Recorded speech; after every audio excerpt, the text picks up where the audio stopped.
আসসালামু আলাইকুম। NJB TV এর সংবাদে আপনাদের সাথে আছি আমি শাহাদাত বিন সোহাগ। শুরুতে সংবাদ শিরোনাম, এরপর বিস্তারিত সংবাদ।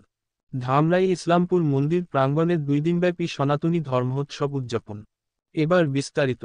বিশ্ব শান্তি ও বিশ্বের সকল জীবের কল্যাণ কামনায় ঢাকার ধামরাই উপজেলার পৌরশহরের ইসলামপুর সার্বজনীন মন্দির প্রাঙ্গণে শ্রীমদ্ভাগবত পাঠ মহোৎসব ও 4 প্রহরব্যাপী শ্রী শ্রী তার্কব্রহ্ম হরিনাম সংকীর্তন 2024 অনুষ্ঠিত হয়েছে।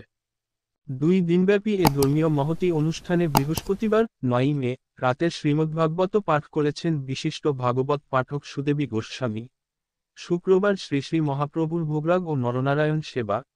সন্ধ্যা 6টা থেকে ভোর 6টা পর্যন্ত 4 প্রহরব্যাপী শ্রী শ্রী তার্কব্রহ্ম হরিনাম সংকীর্তন উৎসব শত শত ভক্তবৃন্দের স্বতঃস্ফূর্ত উপস্থিতিতে উৎসবমুখর আনন্দঘন পরিবেশের মধ্য দিয়ে উদযাপিত হয়েছে।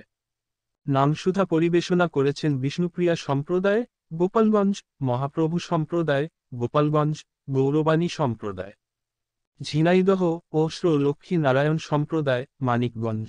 এ অনুষ্ঠান সম্পর্কে মন্দির কমিটি ও নামযজ্ঞ উৎসব কমিটির কর্মকর্তা শ্রী চন্দন সরকার বলেন, আপনারা জানেন মন্দির অঙ্গনে আমরা প্রায় 2 দশক যাবৎ উৎসবমুখর পরিবেশে নামযজ্ঞ উৎসব করেছে। এটা একটা আবেগের স্থান। এটা হঠাৎ করে আয়োজন করা হয়েছে আপনাদের সহযোগিতায়। আগামীতে বড় পরিসরে নামযজ্ঞ উৎসব করার পরিকল্পনা করছে অত্র মন্দির পরিচালনা কমিটি।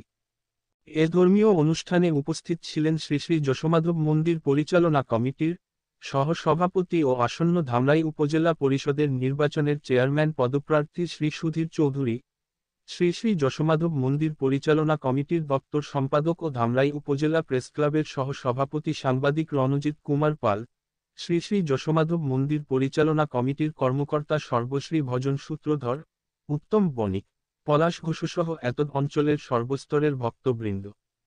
এ ধর্মীয় অনুষ্ঠান পরিচালনা কমিটির সভাপতি সুচিত্রা ভৌমিক বলেন, হঠাৎ করে আয়োজিত আমাদের অনুষ্ঠানে এতদ অঞ্চলের সর্বস্তরের ধর্মপ্রাণ ভক্তবৃন্দ উপস্থিতিতে অনুষ্ঠানকে প্রাণবন্ত ও সফল করায় সকলকে ধন্যবাদ ও কৃতজ্ঞতা জ্ঞাপন করছি।